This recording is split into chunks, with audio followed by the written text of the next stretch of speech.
Take a deep breath. Allow yourself to arrive in this moment. As you listen to these words, feel the weight of your body releasing into whatever surface supports you. There is no rush.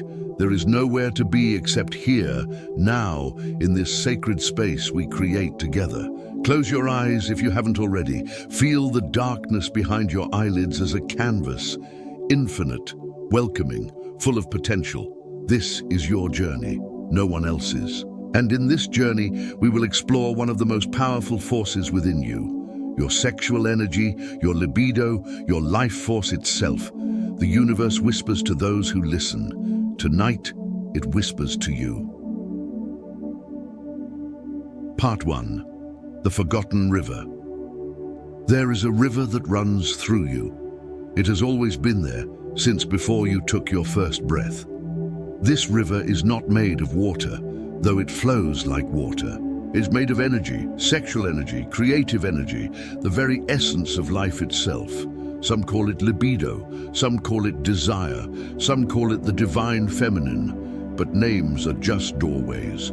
What matters is the river itself. For many women, this river has been dammed, not by choice, but by circumstance, by stress that accumulates like silt, by expectations that build like concrete walls, by beliefs inherited from generations who feared this power, who misunderstood it, who tried to control it. Perhaps you remember a time when the river flowed freely. Perhaps you were younger then, before responsibilities multiplied, before your body changed, before the world taught you that your desire was something to be managed, controlled, or apologized for. Or perhaps you never knew the river at its full strength. Perhaps it was always just a trickle, and you wondered why other women spoke of passion as though it were a wildfire when yours felt like a candle struggling in the wind. Either way, you are here now, and that means something. It means part of you remembers, part of you knows that the river is still there beneath the dam waiting. Let me tell you what libido truly is.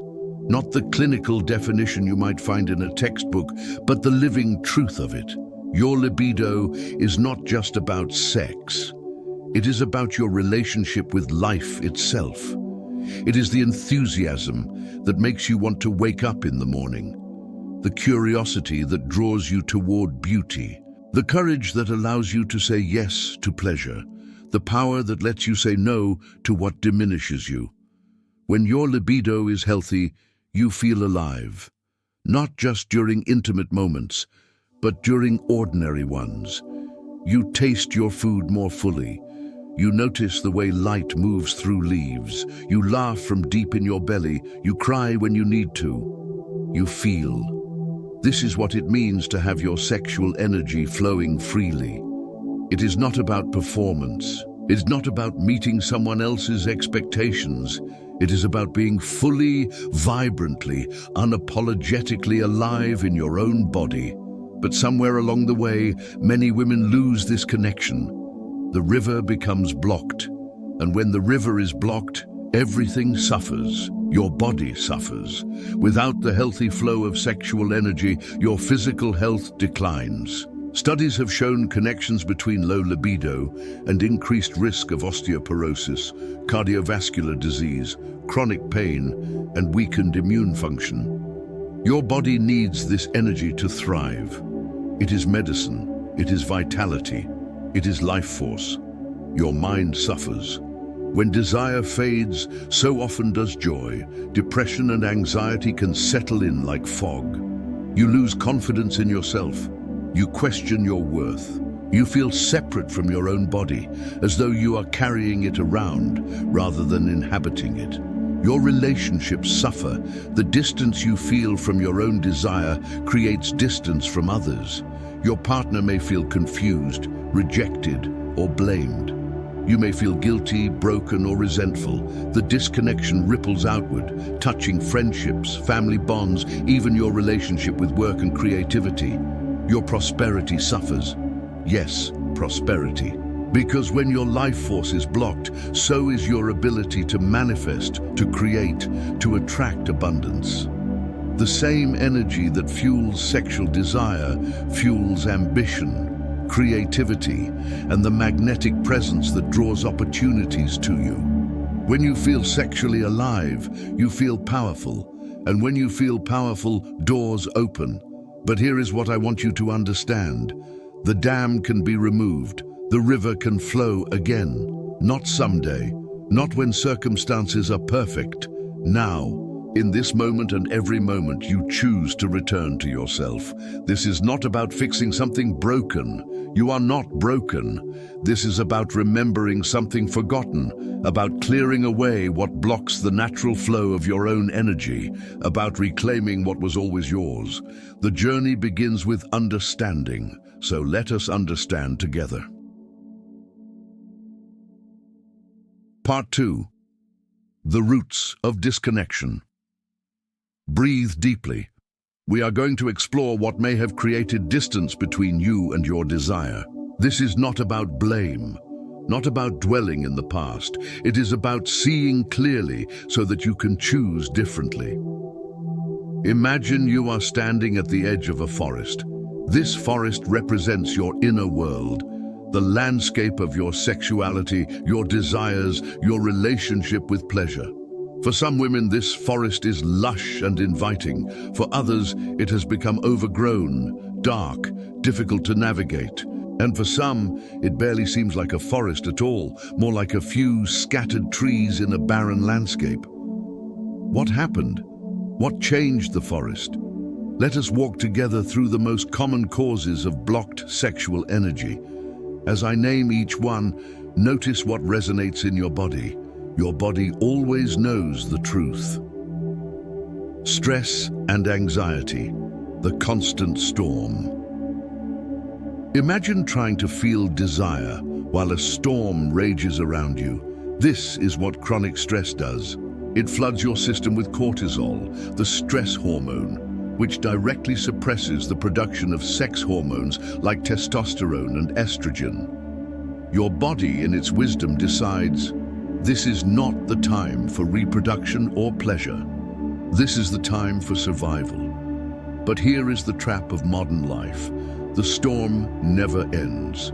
Work stress, financial stress, family stress, the endless mental chatter of to-do lists and worries. Your body cannot tell the difference between a real threat and the anxiety you feel about an email you haven't answered.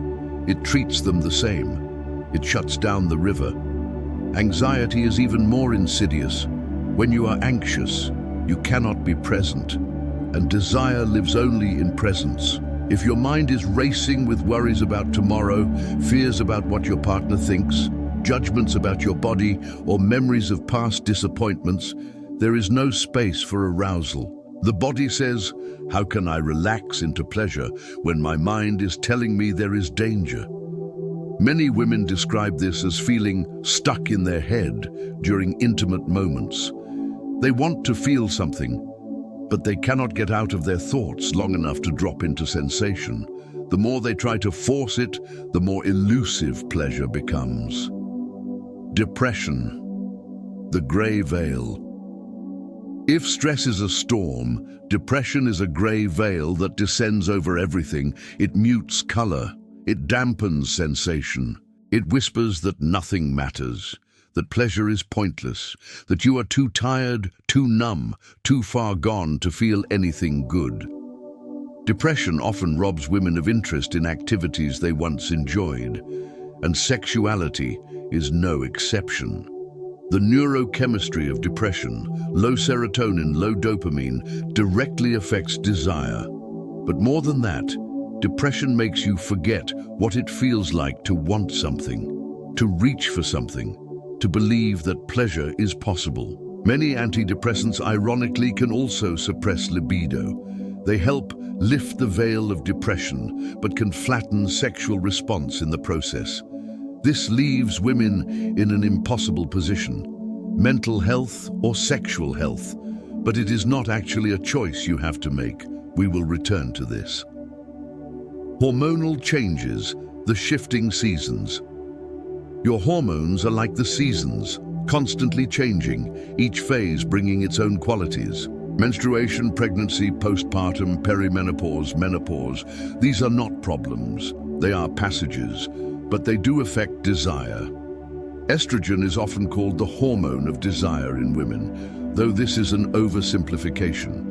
When estrogen declines, as it does during perimenopause and menopause, many women notice decreased lubrication, more sensitive genital tissue, and reduced interest in sex. Testosterone, though present in much smaller amounts in women than men, also plays a crucial role in libido. When it drops, so often does desire. Birth control pills can suppress natural hormone production, leading to lowered libido for some women. Thyroid imbalances can create fatigue and mood changes that affect sexual interest. The weeks after childbirth bring a cascade of hormonal shifts that can feel like emotional whiplash. But here is what I want you to know. Hormonal changes do not have to mean the end of desire. They mean adaptation. They mean learning your body in a new season. They mean finding new pathways to pleasure. The river may change its course, but it can still flow. Relationship dynamics, the mirror and the wall. Your desire does not exist in isolation. It exists in relationship. To yourself, yes, but also to your partner if you have one. And sometimes the disconnection you feel sexually is actually a reflection of emotional disconnection. When there is unresolved conflict, unspoken resentment, or a lack of emotional intimacy, sexual desire often fades. Your body is wise. It knows that vulnerability requires safety. If you do not feel emotionally safe with your partner, if you feel criticized, ignored, taken for granted, or misunderstood, your body will not want to open to them sexually. For many women, desire is responsive rather than spontaneous. This means it does not arise out of nowhere.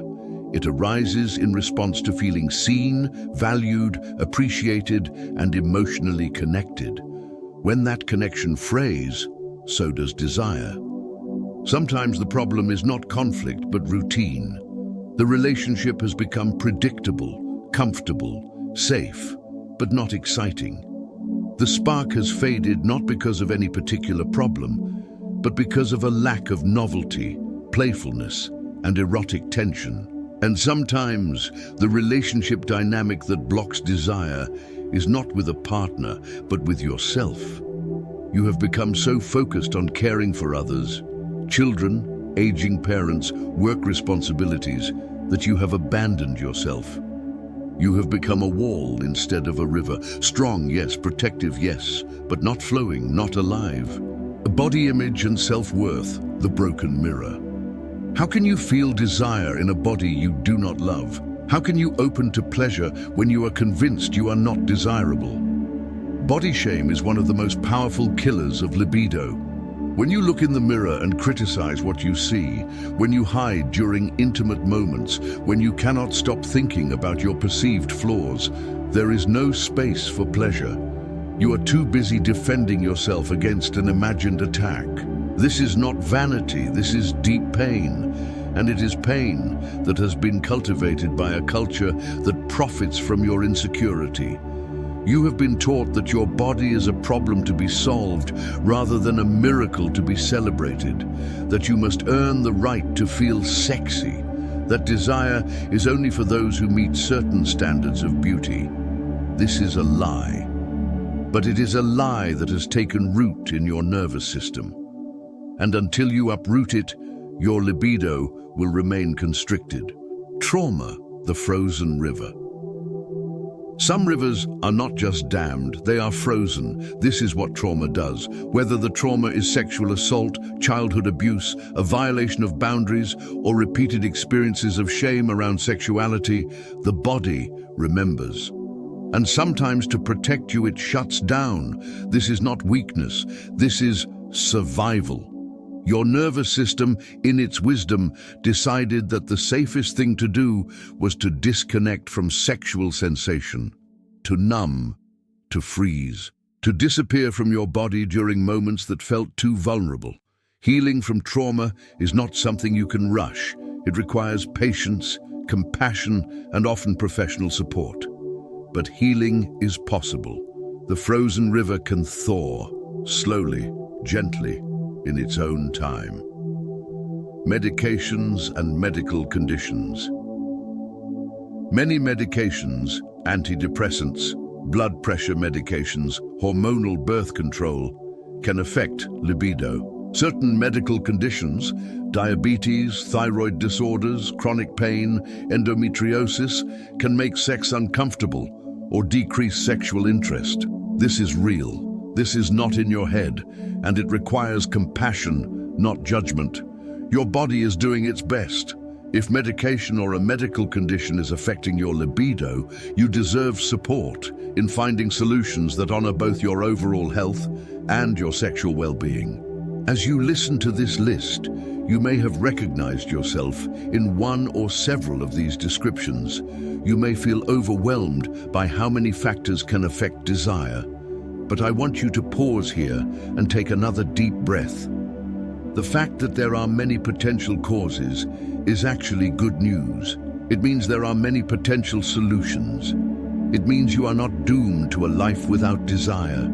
It means the river, though blocked, is still there, still alive, still waiting.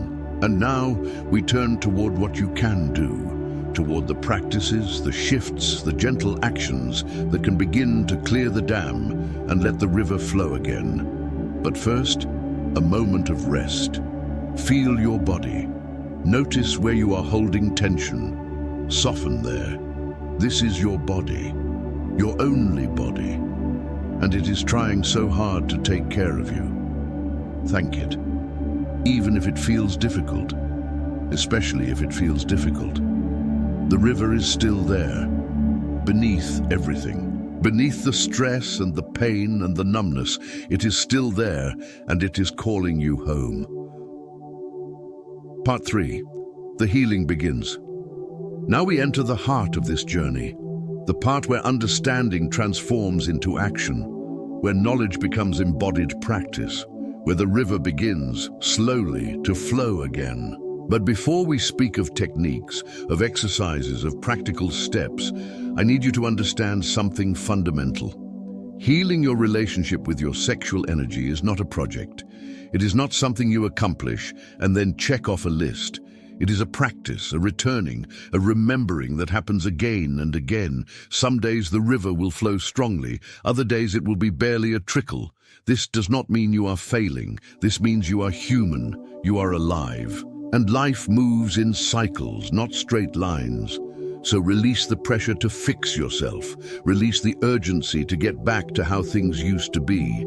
Instead, become curious, become gentle, become willing to meet yourself exactly where you are. The foundation, reconnecting with your body. Before anything else, you must come back into your body. For many women, the disconnection from libido is actually a disconnection from the body itself. You live primarily in your head, thinking, planning, worrying, analyzing. Your body has become a vehicle you use to move through the world rather than your home. So we begin here, with presence, with sensation, with the simple revolutionary act of feeling what you feel. Try this now, even as you listen. Bring your awareness to your breath. Not to change it, but simply to notice it. The cool air entering your nostrils, the expansion of your chest or belly, the warm air leaving your body. This is happening now. This is real. This is you alive in this moment. Now expand your awareness. Notice the feeling of your body against whatever surface supports you, the texture of fabric against your skin, the temperature of the air, the weight of your limbs. Again, you are not trying to change anything. You are simply practicing presence, practicing being here in your body now. This is the foundation of everything, because desire cannot exist in the future or the past. It can only exist now, and now can only be accessed through the body. Make this a daily practice. Several times a day, pause. Take 3 conscious breaths. Feel your body. This simple act, repeated consistently, begins to rebuild the bridge between your mind and your body. And that bridge is essential for sexual energy to flow. Releasing stress, creating space for pleasure. Remember what we learned earlier. Chronic stress is one of the primary blocks to libido. Your body cannot relax into arousal when it believes it is under threat. So one of the most powerful things you can do for your sexual energy is to actively reduce stress and cultivate a sense of safety in your nervous system. This does not mean your life has to become stress-free. That is unrealistic. But it does mean you need practices that help you metabolize stress, that help your nervous system shift out of fight or flight mode and into a state of rest and receptivity. Movement is medicine for stress, not punishment exercise, but joyful movement. Dancing in your living room, walking in nature, gentle stretching, yoga. The key is that it feels good in your body, not like another obligation. When you move, you release trapped stress hormones. You remind your body that it is safe, that it can let go. Breath is also medicine. When you are stressed, your breathing becomes shallow and rapid. When you consciously slow and deepen your breath, you send a signal to your nervous system, it is safe now. We can relax. Try breathing in for a count of 4, holding for 4, exhaling for 6. The longer exhale activates your parasympathetic nervous system, the rest and digest response. This is the state in which desire can arise. And perhaps most importantly, boundaries. Many women are overwhelmed not because they have too much to do, but because they have said yes to too many things that do not truly serve them. Stress management is not just about relaxation techniques. It is about learning to say no, to protect your energy, to prioritize what matters most to you. Every time you honor a boundary, you are telling your nervous system, I am safe, I am in control, I matter. And this sense of safety and self-worth is essential for sexual energy to flow. Libido therapy, bringing the unconscious into the light. Sometimes the blocks to your libido run deep, deeper than you can reach on your own. Old wounds, unconscious beliefs, patterns learned so long ago you do not even remember learning them. This is where therapy becomes invaluable. Not because there is something wrong with you, but because we all have blind spots. We all carry things we cannot see on our own. A skilled therapist, particularly one trained in sexual health, trauma, or somatic approaches, can help you identify what you cannot see and begin to heal what you cannot heal alone. Therapy is not just talking. Though talking can be powerful, especially when you have never spoken certain truths aloud, but the most effective therapy for sexual issues often involves the body. Somatic therapy, EMDR for trauma, sensory-motor psychotherapy. These approaches recognize that trauma and sexual blocks are stored in the body, not just the mind. If you have experienced sexual trauma, please know, healing is possible. It may not be fast, it may not be linear, but it is possible, and you deserve support in that healing. You deserve to feel safe in your own body, to feel pleasure without fear, to reclaim what was taken from you. Even if you have not experienced overt trauma, therapy can help you understand the more subtle messages you received about sexuality, the shame you absorbed, the beliefs you internalized, the ways you learned to disconnect from your own desire in order to be accepted, to be loved, to be good.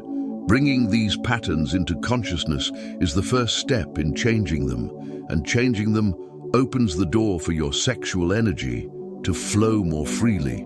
Hormone health, working with your body's rhythms. If hormonal changes are affecting your libido, whether due to menopause, thyroid issues, birth control, or any other reason, you do not have to suffer in silence. There are options. Hormone replacement therapy can be life-changing for some women experiencing severe menopausal symptoms and loss of libido. Estrogen therapy, testosterone therapy, or a combination can help restore balance. But this is not a decision to make lightly or alone. You need a healthcare provider who listens to you, who understands the nuances of hormone therapy, and who can help you weigh the benefits and risks based on your unique situation. There are also natural approaches to supporting hormone health. Certain foods, like flax seeds, soy, and cruciferous vegetables, can help balance estrogen. Adequate fat in your diet is essential for hormone production. Stress management directly affects cortisol, which in turn affects all other hormones. Sleep is crucial. Your hormones are produced and regulated during sleep. If you are chronically sleep deprived, your entire endocrine system suffers, and your libido will too. And if you are on a medication that is affecting your libido, talk to your doctor. Sometimes there are alternatives. Sometimes adjusting the dose helps. Sometimes it is a matter of weighing what you gain from the medication against what you lose. But you deserve to have that conversation. You deserve to be heard. Healing relationships, intimacy beyond sex. If relationship issues are affecting your libido, the path forward requires honesty, courage, vulnerability. It requires being willing to have difficult conversations. You may need to tell your partner what you need emotionally in order to feel sexually open. You may need to address old hurts that have been festering. You may need to admit that you've been going through the motions, disconnected, and that you want something different. This is scary. There is risk in honesty, but there is also freedom, because pretending takes an enormous amount of energy, and that energy could be flowing toward pleasure instead. For many couples, therapy can provide a safe container for these conversations. A couples therapist or sex therapist can help you communicate about sensitive topics, identify patterns you cannot see on your own, and develop new ways of relating. But even without therapy, you can begin to rebuild intimacy. Start with non-sexual touch, holding hands, sitting close, hugging for longer than a few seconds. Many women in long-term relationships have lost touch with physical affection that is not a prelude to sex. Reclaiming that affection can begin to rebuild the emotional connection that makes sexual connection possible. Schedule time for connection. This may sound unromantic, but it is essential. Life is busy. Connection does not just happen. You must create space for it. A weekly date night. A daily check-in where you really listen to each other. Time set aside for intimacy, even if you are not sure you will want sex. Just time to be together, present, open. And if you are single, or if your partner is unable or unwilling to engage in this healing work with you, remember, your healing does not depend on having a partner. Your sexual energy is yours. You can cultivate it, explore it, and celebrate it on your own. Pleasure is your birthright, not something granted by another person. Reclaiming your body, the mirror work. The relationship you have with your body directly affects the relationship you have with your sexuality. If you cannot look at yourself without criticism, if you feel shame when you undress, if you believe you do not deserve pleasure because of how you look, this must be addressed. Start with awareness. Notice how you speak to yourself about your body. Notice the thoughts that arise when you look in the mirror. You are likely not even aware of how harsh you are, how constant the criticism is. Bring consciousness to it. Just notice. Then practice speaking differently. Not with false affirmations that you do not believe, but with neutral observation. Instead of, "My stomach is disgusting," try, "This is my stomach, it is part of my body." Instead of, "I hate my thighs," try, "These are my thighs, they are strong enough to carry me through my day." Gradually, as you soften the criticism, you can begin to cultivate appreciation. These hands have created so much. This body has survived so much. These hips brought life into the world. Finding gratitude for what your body has done, rather than judging how it looks, is transformative. Touch yourself with kindness, not sexually necessarily, but tenderly. Moisturize your skin with attention. Massage your feet. Run your hands over your arms, your legs, your belly, with the same care you would show a beloved child.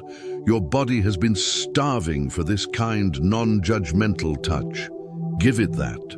And when you are ready, explore your body with curiosity. Look at yourself naked, not with judgment, but with interest. What do you see? What do you feel? Can you find even one thing you appreciate? One curve, one line, one quality that feels beautiful to you. This is not vanity.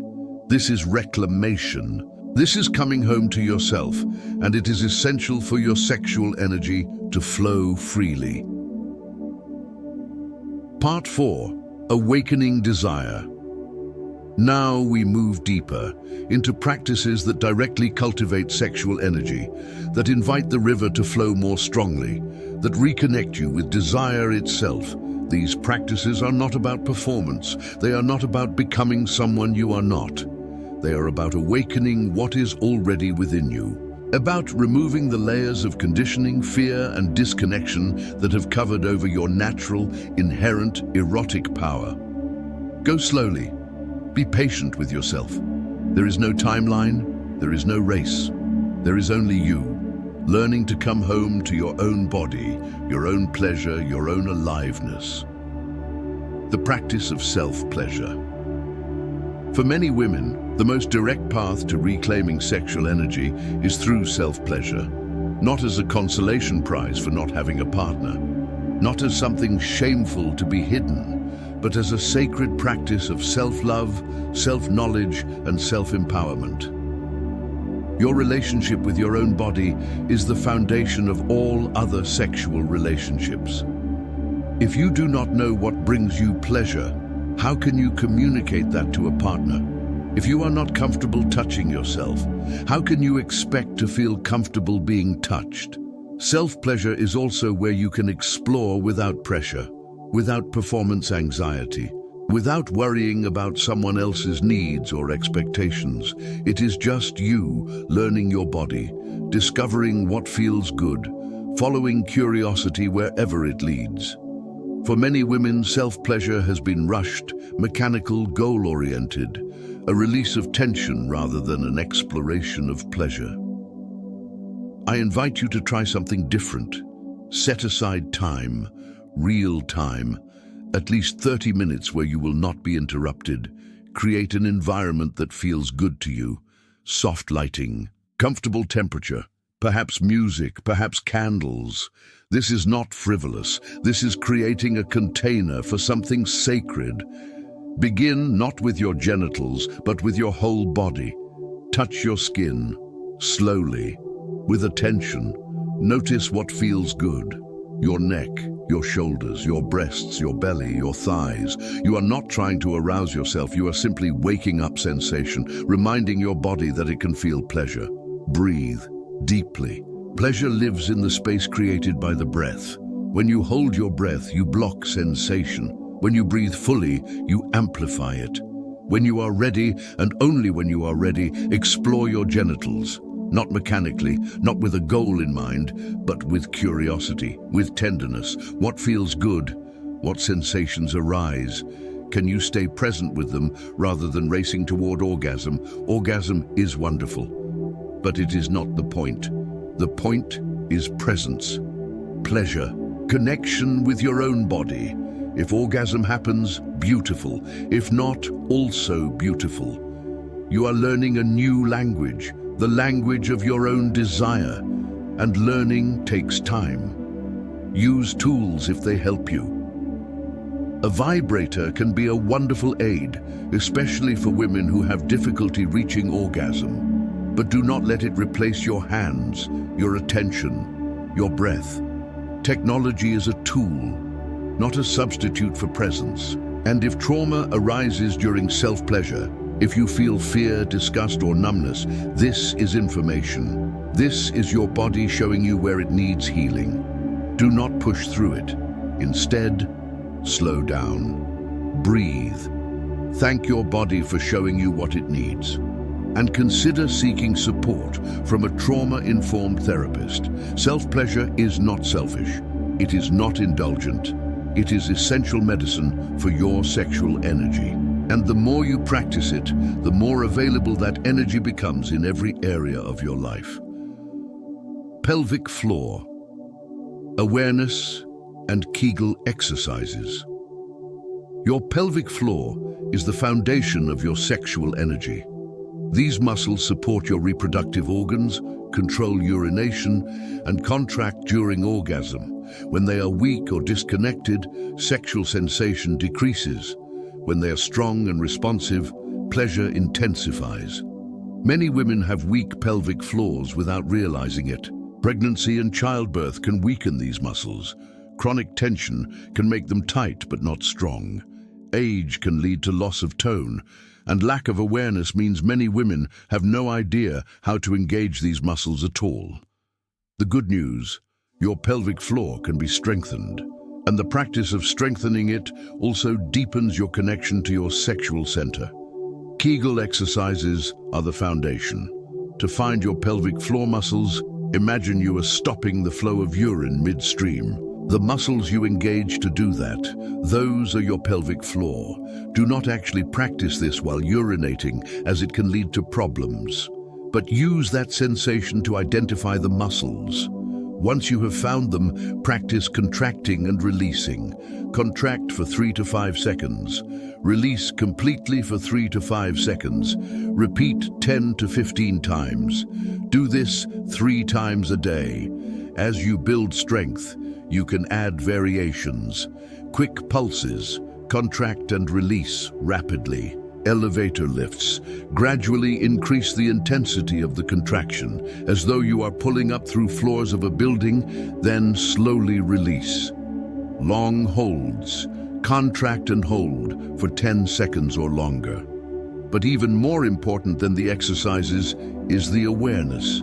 Throughout your day, notice your pelvic floor. Notice when you are clenching it out of stress or tension. Notice how it feels when you walk, when you sit, when you breathe deeply. This awareness creates a connection between your mind and your sexual center that is essential for arousal and pleasure. Some women benefit from working with a pelvic floor physical therapist, especially if they have pain with sex, urinary incontinence, or a history of pelvic trauma. These specialists can assess your specific needs and create a personalized treatment plan. Your pelvic floor is not just a set of muscles. It is the root of your sexual power. Tend to it with care. Breath work and energy circulation. In many spiritual traditions, breath is considered the bridge between body and spirit. In Tantra, pranayama, and other practices, conscious breathing is used to cultivate and circulate sexual energy throughout the body. This may sound esoteric, but it is actually quite practical. When you are aroused but hold your breath, the energy becomes trapped in your genitals. When you breathe fully, that energy can spread throughout your entire body, intensifying and expanding pleasure. Try this practice. Sit or lie comfortably. Begin to breathe deeply into your belly, not your chest, but your belly. Let your belly expand on the inhale, release on the exhale. Do this for several minutes, letting your breath become slow and full.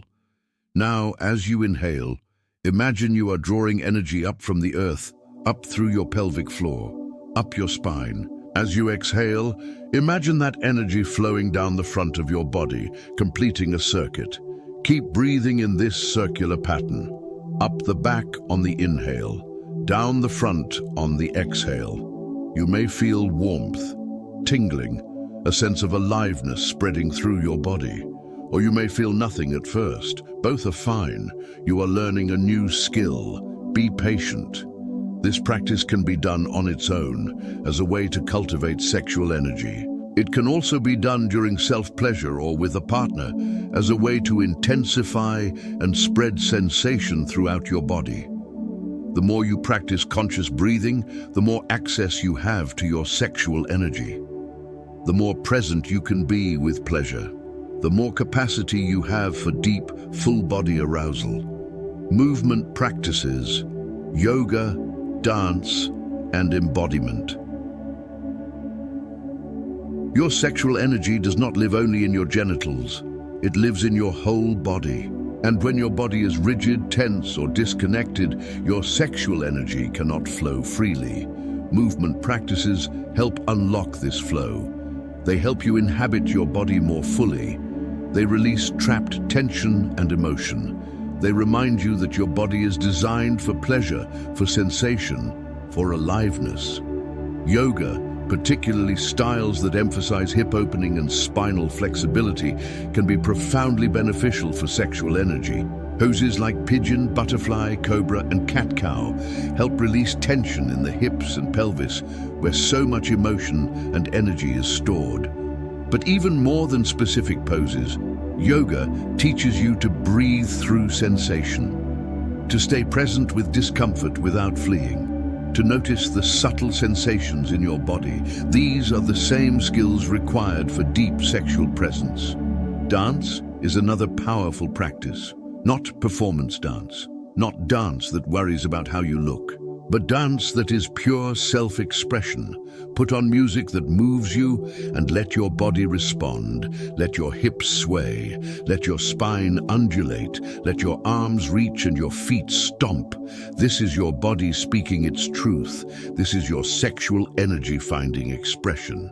Many women discover that when they allow their bodies to move freely, uninhibitedly, something unlocks. Old shame releases, joy bubbles up. They remember what it feels like to be in a body that is alive, that is powerful, that is free. Any movement that brings you pleasure serves your sexual energy.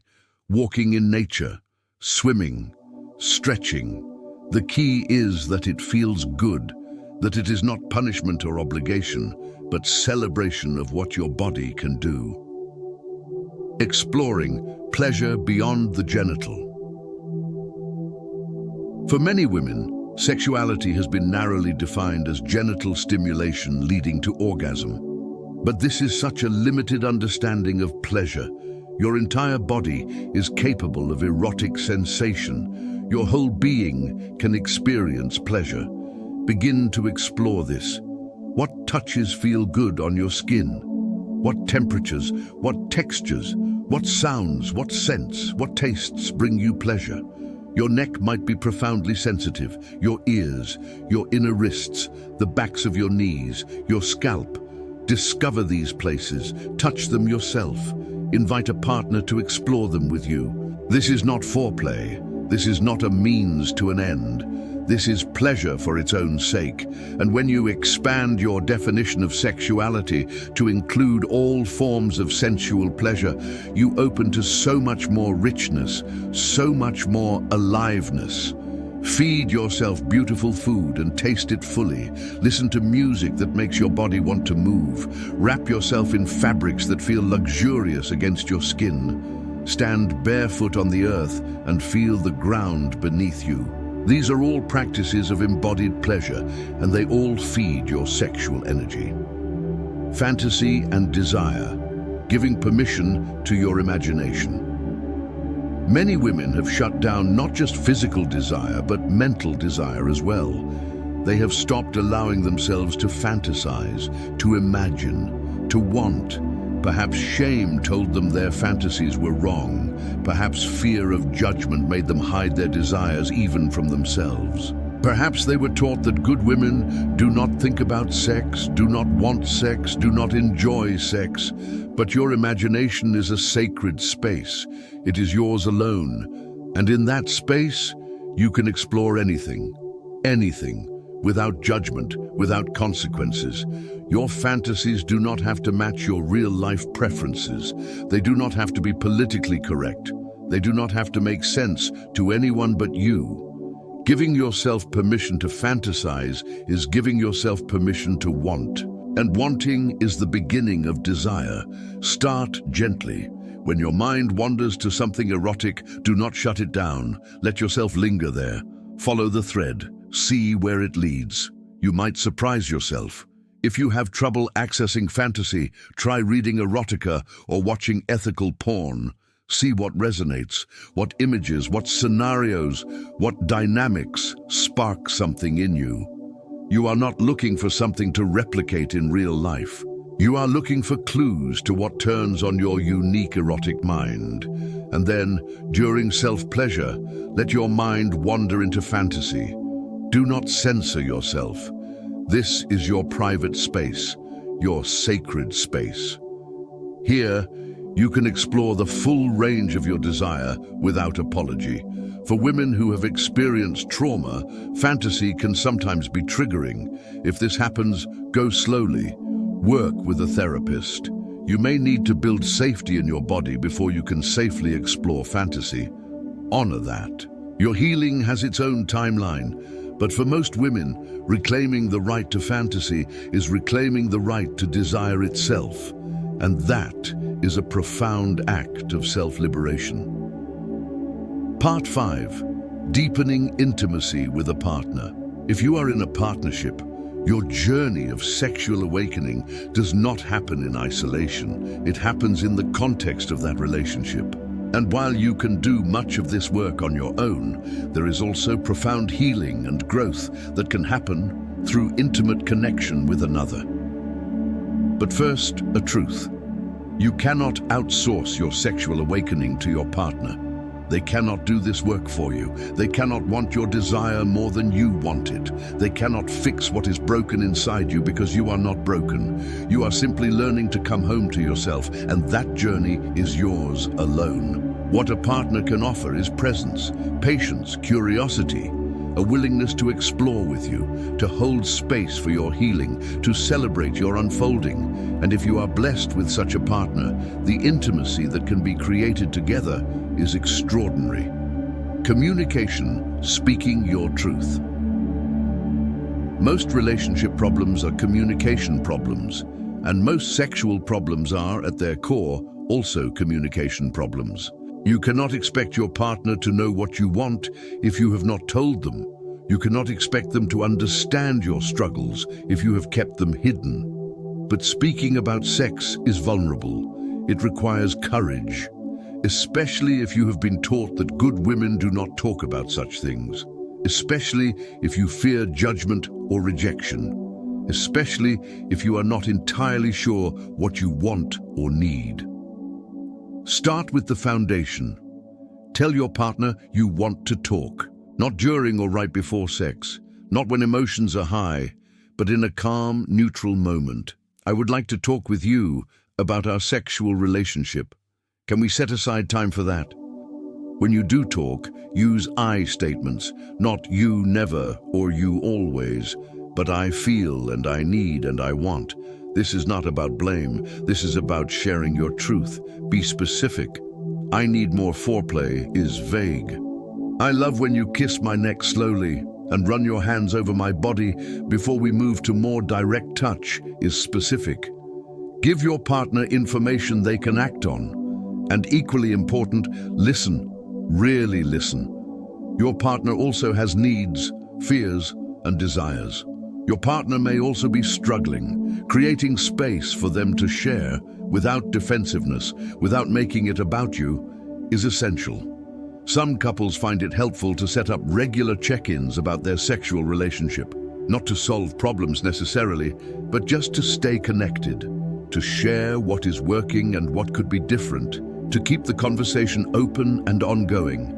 And if communication feels too difficult, too charged, too painful, this is where a sex therapist or couples counselor can be invaluable. They provide a safe container, tools for better communication, and guidance through difficult territory. Non-sexual touch, rebuilding the foundation. For many long-term couples, all touch has become either functional or sexual. A quick kiss goodbye, a hug hello, and then, occasionally, sex. But there is a vast territory of non-sexual physical affection that has been abandoned, and that loss creates disconnection. Reclaim this. Make it a practice to touch each other without any agenda. Hold hands while you watch a movie. Sit close on the couch. Hug for longer than feels normal. Rest your head on your partner's shoulder. Run your fingers through their hair. This is not foreplay. This is connection for its own sake, and it is essential. Because for many women with responsive desire, sexual arousal does not begin in a vacuum. It begins with feeling close, feeling safe, feeling connected, and physical affection creates that feeling. Massage can be a beautiful practice for couples. Taking turns giving each other full-body massage with no expectation of sex. Learning your partner's body, practicing touch that is generous, that is present, that is not about getting something in return. This practice of non-sexual touch reminds both of you that your bodies are not just for sex, that touch can be nurturing, comforting, playful, and paradoxically, when the pressure for touch to lead to sex is removed, sexual desire often increases. Creating sacred space for intimacy. In our busy modern lives, sex often happens as an afterthought. Late at night when you're both exhausted, squeezed in between other obligations, with the TV still on, with laundry piled on the bed. And then we wonder why desire feels elusive. Your intimate life deserves better. It deserves intention, space, attention. This does not mean every sexual encounter has to be an elaborate ritual, but it does mean creating an environment that supports connection and pleasure. Start with the physical space. Clean your bedroom. Make it a sanctuary. Remove the clutter. Choose bedding that feels good against your skin. Create lighting that is soft and flattering. Eliminate distractions. No TV during intimate time. No phones. Then create time. Real time. Not just the last 15 minutes before you fall asleep. Schedule intimacy if you need to. This may feel unromantic, but it is practical.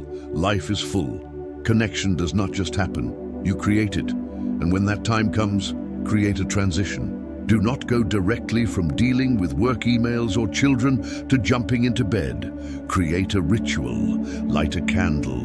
Put on music. Take a shower together. Have a cup of tea. Something that signals we are leaving the busyness behind and entering sacred space. Slowing down. The art of presence. For many women, sex has become rushed. A quick path to orgasm and then done. But this is not how responsive desire works. This is not how deep pleasure unfolds. The invitation is to slow down, dramatically. Stay with sensation longer than feels normal. Let arousal build and recede and build again. Do not race toward climax. Let the journey itself be the destination. This is challenging for both partners. Men, particularly, are often conditioned to move quickly toward orgasm. But when both of you commit to slowing down, something profound can happen. Pleasure deepens. Intimacy intensifies. You discover sensations you never knew were possible. Sensate focus exercises, developed by Masters and Johnson, are designed specifically to help couples slow down and rediscover non-goal-oriented touch. In these exercises, one partner touches the other for a set period of time with no goal except to notice sensation. The receiver simply focuses on what they feel. Then you switch roles. This practice removes performance pressure, removes the need to respond in a certain way. It is pure exploration, pure presence. And it can be deeply healing for couples who have fallen into routine or disconnection. Exploring new territory. Together. Sometimes desire fades simply because the relationship has become too predictable. The same routines, the same positions, the same everything. And while comfort and familiarity can be beautiful, they can also lead to boredom. If this resonates, it may be time to explore new territory. This does not necessarily mean wild experimentation or pushing boundaries you are not comfortable with. It can be as simple as making love in a different room, at a different time of day, with different lighting, different music. Try new positions, not for performance, but for curiosity. What does this angle feel like? What happens if we slow this down? What if we combine this with that? Explore fantasy together. Share something that turns you on. Invite your partner to share. You might discover overlap you did not know existed. You might be surprised by what excites your partner. Some couples enjoy introducing toys, lingerie, role play, or other forms of erotic play. If you are curious, explore. If it does not interest you, do not force it. The point is not to do anything you are not genuinely excited about. The point is to stay curious, to keep the relationship dynamic rather than static. Addressing mismatched desire. One of the most common challenges in long-term relationships is mismatched libido. One partner wants sex more frequently than the other, and this can create a painful dynamic where the higher desire partner feels rejected and the lower desire partner feels pressured. First, understand that this is normal. Very few couples have perfectly matched desire at all times. Life changes, bodies change, circumstances change, and so does desire. The solution is not for one person to simply submit to the other's preferences. That creates resentment. The solution is finding a middle ground that honors both people's needs. The higher desire partner may need to expand their definition of intimacy. Not every intimate encounter has to include sex. Non-sexual touch, emotional connection, and quality time can meet some of the need for closeness. The lower desire partner may need to be willing to engage in physical intimacy even when they do not feel spontaneous desire, trusting that responsive desire may arise once they begin. This is not the same as having duty sex. It is being open to the possibility of pleasure even when desire does not feel strong at the start. Both partners need to communicate without blame. I miss you is different from you never want me. I need help feeling less overwhelmed so I can be more present is different from you are too demanding. And sometimes couples therapy is the best path forward. A therapist can help both partners feel heard, identify underlying issues, and develop strategies that work for both of you. When your partner is not willing. Not every partner is willing to engage in this kind of work. Not every partner is open to vulnerability, to change, to growth. And if you find yourself in this situation, it is painful. You want things to be different, but you cannot make another person want what they do not want. You have choices. You can continue as things are, accepting this as the reality of your relationship. You can continue your own journey of sexual awakening, independent of your partner, finding ways to cultivate your own pleasure and aliveness. Or you can choose to leave the relationship. None of these choices is easy. None is right or wrong. Only you can decide what you need, what you can accept, and what you cannot. But please know your desire matters, your sexuality matters. You are not wrong for wanting more. You are not selfish for prioritizing your sexual well-being. You deserve a partner who meets you in this realm of intimacy, or you deserve the freedom to find that elsewhere. This is your one life, your one body. Do not spend it apologizing for wanting to feel alive. Development Part 6, Advanced Practices and Deepening Pleasure. Now we enter territory that is less commonly discussed, practices that go beyond basic healing and into the realm of sexual mastery, of profound pleasure, of energy that is not just healthy, but extraordinary. This is for those who are ready, for those who have done the foundational work and are hungry for more. If you are still in the beginning stages of healing, that is perfect. Return to this section when you are ready. Multiple orgasms, expanding your capacity for pleasure. Many women do not realize that multiple orgasms are possible. They have one orgasm and then assume that is the end. But for women, unlike most men, there is no refractory period. The body is capable of experiencing wave after wave of orgasmic pleasure without needing to rest in between. The key is not forcing it, not straining toward a second or third orgasm, but staying present, staying aroused. Continuing stimulation after the first orgasm, even though the sensitivity may feel intense. For some women, the clitoris becomes too sensitive immediately after orgasm. If this is true for you, shift your focus. Continue with penetration if that feels good, or stimulate other parts of your body, breasts, inner thighs. Give the clitoris a moment to resettle, then return to it with very gentle touch. Breathe. This is crucial. Breathing keeps the energy moving, keeps the arousal from collapsing. Breathe through the first orgasm and keep breathing after. Practice with yourself first. Learn your body's rhythms. Learn how to ride the wave of orgasm without falling off the other side into numbness. Learn how to keep your arousal alive. Then, if you have a partner, you can guide them. Show them how to continue stimulating you through and after orgasm, how to read your body's signals, how to help you climb toward that second wave. Multiple orgasms are not better than single orgasms. They are not the goal, but they are available to you if you are curious, if you want to expand your capacity for pleasure. And that expansion is part of the journey of reclaiming your full sexual power. Full body orgasm. Beyond the genital. Most women experience orgasm as a localized sensation in the genitals, a pleasurable contraction, a release, and then it is over. But there is another possibility, an orgasm that spreads throughout the entire body. That is experienced not just in the pelvis, but in the belly, the chest, the arms, the legs, the crown of the head. An orgasm that is less like a sharp peak and more like a rolling wave of ecstatic energy that pulses through your entire being. This is sometimes called a full-body orgasm or an energy orgasm. And while it may sound esoteric or impossible, it is accessible. It requires practice, patience, a deep level of relaxation and presence. But it is real. The foundation is breath and awareness.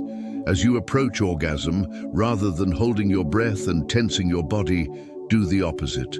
Breathe deeply. Relax your body. Let go of control. Move the energy. Use your breath and your awareness to draw the sensation up from your genitals, up through your core, spreading it throughout your body. Imagine the orgasmic energy as liquid light, flowing wherever you direct your attention. This may not work the first time you try, or the 10th, but keep practicing. Each time you are training your nervous system, expanding your capacity, teaching your body that pleasure can live everywhere, not just in one place. For some women, full-body orgasms happen during penetrative sex, when the entire body is involved and the arousal is allowed to build slowly over a long period of time. For others, it happens during self-pleasure. There is no one right way. The gift of the full-body orgasm is not just more intense pleasure, though that is wonderful. It is the experience of your body as a unified field of aliveness, of energy flowing freely without blocks. And that feeling, once you have tasted it, changes you. Tantra, sacred sexuality. Tantra is an ancient spiritual practice that honors sexuality as a path to the divine. It is not just about technique, though technique is part of it. It is about bringing consciousness, reverence, and sacred intention to your sexual experience. In Tantra, sexual energy is seen as life force energy, Kundalini, Shakti, the creative power of the universe itself. When this energy is cultivated and allowed to rise through the body, it can lead to states of profound bliss, healing, and spiritual awakening. Tantric practices include breathwork, eye-gazing, synchronized breathing with a partner, prolonged arousal without orgasm, and energy circulation through the chakras. These practices slow down the sexual experience. They remove the goal orientation. They invite you to be fully present with each sensation, each moment. If you are curious about Tantra, seek out reputable teachers or workshops. True Tantra is not about wild orgies or mystical sexual feats. It is about consciousness, about using sexuality as a doorway to deeper presence, deeper intimacy, deeper connection with yourself and the divine. You do not need a partner to practice Tantra. Self-pleasure can be a deeply tantric practice when approached with intention, breath, and awareness. The essence of Tantra is not what you do, but how you do it, with presence, with reverence, with the understanding that your sexual energy is sacred. The squirting and female ejaculation. Some women experience a release of fluid during intense sexual stimulation or orgasm. This is sometimes called squirting or female ejaculation. It is not urine, though it is expelled through the urethra. It is a fluid produced by glands near the urethra, similar to the male prostate. Not all women squirt, and that is perfectly normal. But for those who are curious, it is often associated with G-spot stimulation. The G-spot is an area on the front wall of the vagina, about 2 inches in, that swells when aroused and can be intensely pleasurable when stimulated. The sensation before squirting often feels like you need to urinate. This causes many women to stop, afraid they're about to pee. But if you can breathe through that sensation, relax, and allow whatever wants to happen, you may discover the release of squirting. Again, this is not something every woman can or should do. It is not a measure of sexual prowess, but if your body is capable of it and you're curious, it can be a deeply liberating experience, a letting go, a surrender, a profound release of energy. Kink, BDSM, and power dynamics. For some women, traditional approaches to sexuality do not fully resonate. They find themselves drawn to power dynamics, sensation play, role play, or other elements of kink and BDSM. There is nothing wrong with this. Kink is not pathological. It is not a sign of trauma, though trauma survivors may sometimes explore kink as part of healing. It is simply another expression of sexuality, another way the erotic imagination manifests. If you are curious about kink, educate yourself. Learn about consent, negotiation, and safety. The kink community has developed extensive protocols for exploring edge play in ways that are consensual and boundaried. Approach it with respect, with honesty, and with clear communication. And if kink does not interest you, that is also perfectly valid. There is no hierarchy of sexuality. Vanilla sex is not less than kinky sex. Simple is not less than complex. What matters is that your sexual expression is authentic to you, that it brings you pleasure, that it honors your desires without shame. The shadow, integrating what we reject. We all have a sexual shadow, parts of our desire that we have rejected, shamed, hidden even from ourselves, fantasies we will not admit to, urges we suppress, aspects of our sexuality that do not fit the image we have of who we should be. But what we reject does not disappear. It goes underground. It leaks out in ways we cannot control. It creates shame, disconnection, inner conflict. The path to wholeness is integration, not acting on every impulse but acknowledging it, not living out every fantasy but allowing it space in your imagination, not becoming your shadow but making friends with it. This work is often best done with a therapist, as it can bring up deep shame and fear. But it can also be done through journaling, through honest conversations with trusted friends, through allowing yourself to explore in fantasy what you would never explore in reality. When you integrate your shadow, you become more whole, more authentic, more alive. You stop spending energy on repression and instead channel that energy toward creation, toward pleasure, toward life. Part 7, the 3-month plan. All of this knowledge, all of these practices can feel overwhelming. Where do you even begin? How do you take everything you have learned and turn it into real, embodied change in your life? This is where a plan becomes essential, not a rigid plan. Not a plan that becomes another source of stress, but a gentle, flexible structure that supports your journey over the next 3 months. Why 3 months? because that is long enough to see real change, but short enough to maintain focus and commitment. In 3 months, with consistent practice, you can shift patterns that have been in place for years. You can reawaken desire you thought was lost. You can reclaim your sexual energy as the powerful creative force that it is. But this requires commitment. It requires showing up for yourself, even when it feels hard, even when you do not see immediate results, even when old patterns try to reassert themselves. Month 1, Foundation and Awareness. The first month is about building the foundation, about creating the conditions in which your sexual energy can begin to flow again. Do not expect dramatic changes yet.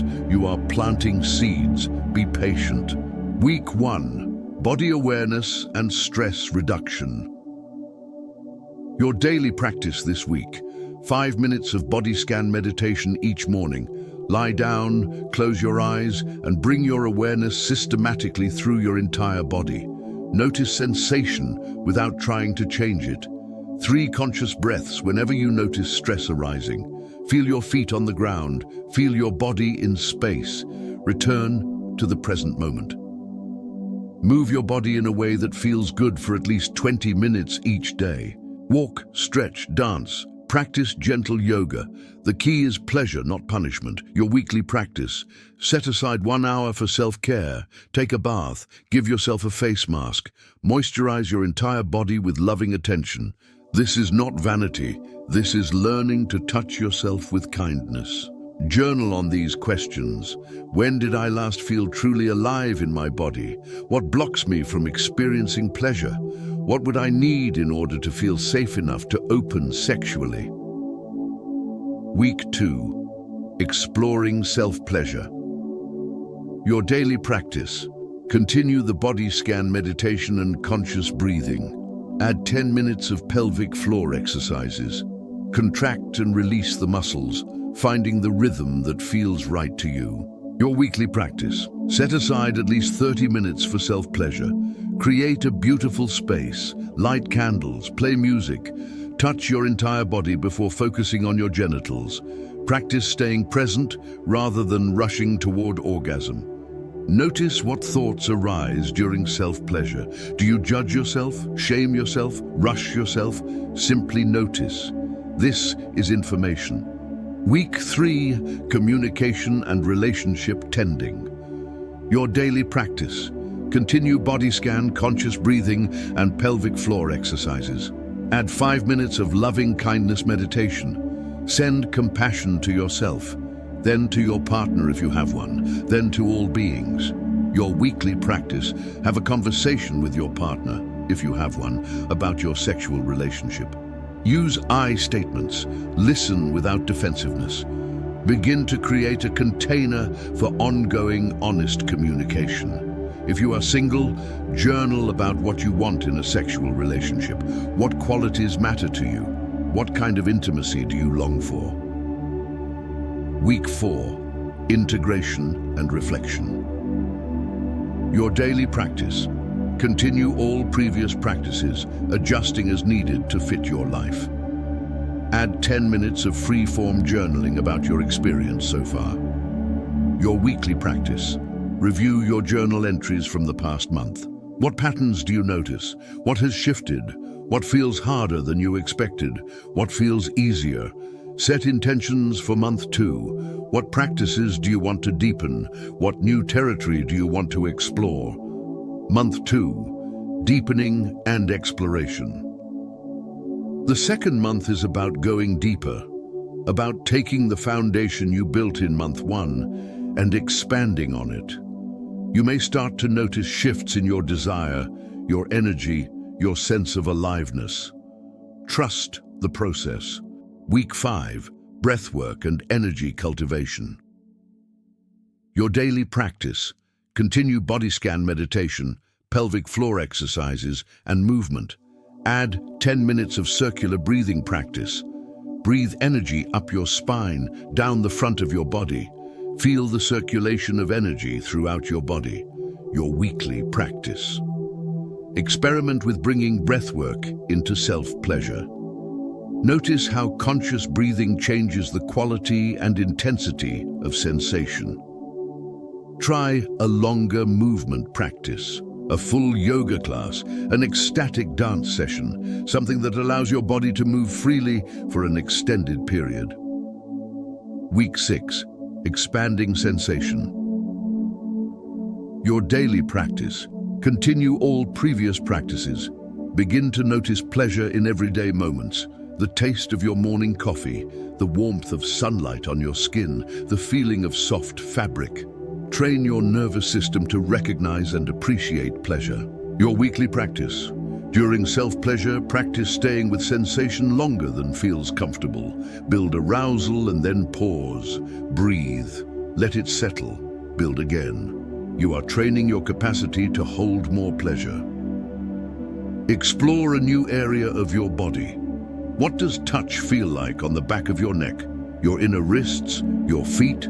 Discover new territories of sensation. Week 7, fantasy and desire. Your daily practice. Continue breath, movement, and meditation practices. Allow yourself to fantasize. Do not censor. Do not judge. Let your imagination roam freely. Your weekly practice. Read erotica or watch ethical porn if that interests you. Notice what turns you on, what themes, what dynamics, what images spark desire. This is valuable information about your unique erotic blueprint. Share a fantasy with your partner if you feel safe doing so, or write it down for yourself. Giving form to desire amplifies it. Week 8, integration and celebration. Your daily practice. Continue all practices that feel supportive. Release any that feel like obligation. Practice gratitude for your body each day. Find one thing to appreciate. Your weekly practice. Look back at your journal from the beginning. Read your initial entries. How have you changed? What has shifted? Celebrate this. Even small shifts are significant. Plan something purely for pleasure, a massage, a concert, a beautiful meal. Something that has no purpose except to feel good. Month 3, embodiment and sustainability. The third month is about integration, about making these practices part of your life, not just a temporary project, about embodying the shifts you have made so that they become your new normal. Week 9, building rituals. Your daily practice. By now, you know which practices serve you most. Commit to those. Let go of the rest. Your practice should feel like coming home, not like a to-do list. Your weekly practice. Create rituals around sexuality. Perhaps you light a particular candle before self-pleasure. Perhaps you and your partner have a weekly date night. Perhaps you take a bath with essential oils before bed. Rituals create sacred space and signal to your nervous system. This matters. Week 10, addressing remaining blocks. Your daily practice. Continue your core practices. Notice what still feels hard, what blocks remain, old shame, fear, numbness, name it. You cannot heal what you will not acknowledge. Your weekly practice, consider whether you need additional support. A therapist, a sex educator, a body worker. There is no shame in seeking help. Healing is not meant to be done alone. Have a deeper conversation with your partner about what you need going forward. How can you continue to prioritize intimacy? What structures or agreements would support that? Week 11, exploring new territory. Your daily practice. Continue your practices with full commitment. You are in the home stretch. Do not lose momentum now. Your weekly practice. Try something new, a new position, a new toy, a new environment. Keep the exploration alive. Let curiosity be your guide. Reflect on how your relationship with your body has changed, how you move through the world, how you relate to pleasure. The shifts may be subtle, but they are real. Week 12, integration and vision. Your daily practice. Continue your core practices. knowing that they are now part of your life, not just a temporary experiment. Practice presence in every moment. This is the ultimate practice. Being here, being alive, being fully in your body. Your weekly practice: write a letter to yourself. Acknowledge how far you have come. Celebrate your courage. Thank yourself for showing up. Create a vision for the next 3 months. What do you want to continue? What do you want to explore further? How do you want your sexual energy to evolve? Ongoing maintenance. After 3 months, the work does not end, but it changes. It becomes less about creating new patterns and more about maintaining what you have built, about continuing to show up for yourself, about not slipping back into old ways. Some practices to continue: regular self-pleasure, not as obligation but as self-care, movement that brings you joy, open communication with your partner, body awareness and stress management, pleasure in daily life. And remember, there will be setbacks, times when your libido drops again, times when life overwhelms you and sex is the last thing on your mind. This is normal, this is human. Do not interpret it as failure. Simply return to your practices. Return to your body. Return to presence. The river is always there, even when it seems to have run dry. Part 8. Beyond libido, sexual energy as life force. As we move toward the completion of this journey, I want to expand our understanding beyond libido as simply sexual desire. Because the truth is, your sexual energy is not just about sex. It is about your relationship with life itself. In many spiritual traditions, sexual energy is understood as the same force that creates worlds. The same energy that makes a seed become a tree. The same energy that moves the ocean and turns winter into spring. It is creative power, manifestation, the very force of life expressing itself through you. When this energy is blocked, everything suffers. Not just your sex life, but your vitality, your creativity, your sense of purpose, your ability to experience joy. When this energy flows freely, everything flourishes. You feel more alive, more present, more powerful, more yourself. This is why working with your sexual energy is not selfish. It is not indulgent. It is essential. It is tending to the very source of your aliveness. And when you are more alive, everyone around you benefits. Your children, your partner, your friends, your work, the world itself. Sexual energy and creativity. Have you ever noticed that when you feel sexually alive, you also feel more creative? Ideas flow more easily. Projects that felt stuck suddenly move forward. You have energy for things beyond the basics of survival. This is not coincidence. Sexual energy and creative energy are the same energy. Both are about bringing something new into being, about following desire, about allowing something to flow through you and take form. Many artists, writers, and creators instinctively understand this.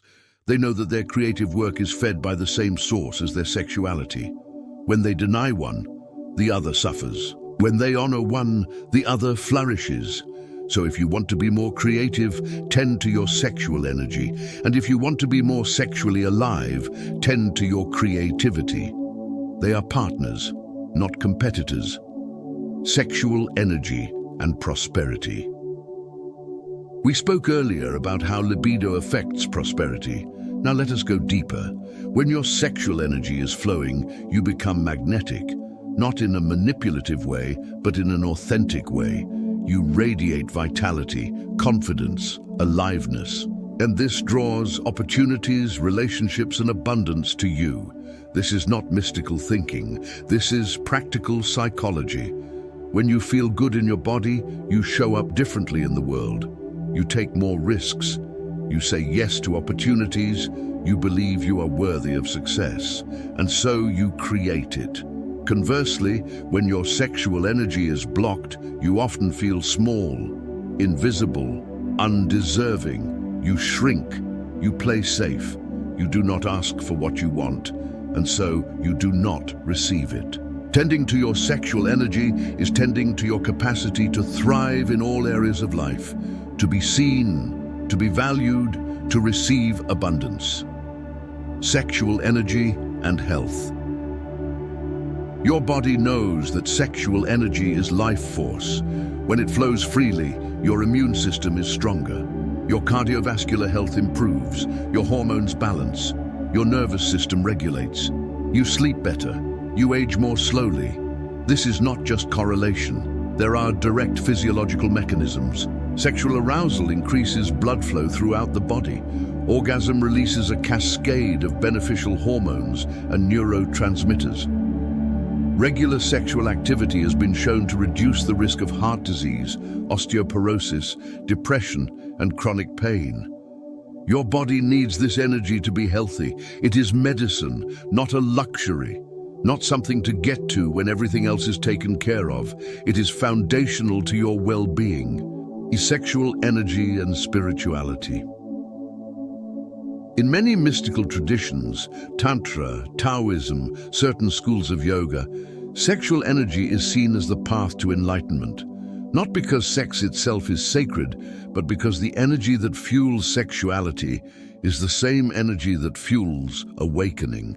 When this energy is cultivated, purified, and allowed to rise through the energy centers of the body, it creates states of expanded consciousness, bliss, union with the divine, a direct experience of the interconnectedness of all things. You do not have to have any particular spiritual belief to access this, but if you are spiritually inclined, working with your sexual energy can become a profound practice, a way of using your body as a temple, a way of experiencing the sacred in the most intimate, embodied way possible. The gift you give the world. When you reclaim your sexual energy, you are not just doing something for yourself. You are doing something for all women. You are breaking a pattern of repression, shame, and disconnection that has been passed down for generations. You are modeling for your daughters, if you have them, that women are allowed to want, allowed to desire, allowed to claim pleasure as their birthright. You are showing them that their bodies are not shameful, but sacred, that their sexuality is not something to fear, but something to celebrate. You are showing other women that it is possible. That desire can be reclaimed. That pleasure is not only for the young, the conventionally beautiful, the partnered. That every woman, regardless of age, body type, relationship status, or history, has the right to feel alive in her own skin. And you are contributing to a shift in the collective consciousness. Every woman who heals her relationship with her sexuality creates a ripple, and those ripples spread. They touch other women, they touch men, they touch children. They change the culture, one awakened body at a time. This is not small work, this is revolutionary work, and you are part of it. Closing, the river flows on. We have come to the end of this journey together. But of course, it is not really an ending. It is a beginning. The beginning of your return to yourself, your return to aliveness, your return to the river that has always been flowing within you. As you close your eyes tonight and prepare to sleep, I invite you to take 3 deep breaths. Feel your body. Feel the life force moving through you with every breath. Feel the pulse of energy in your belly, your chest, your limbs.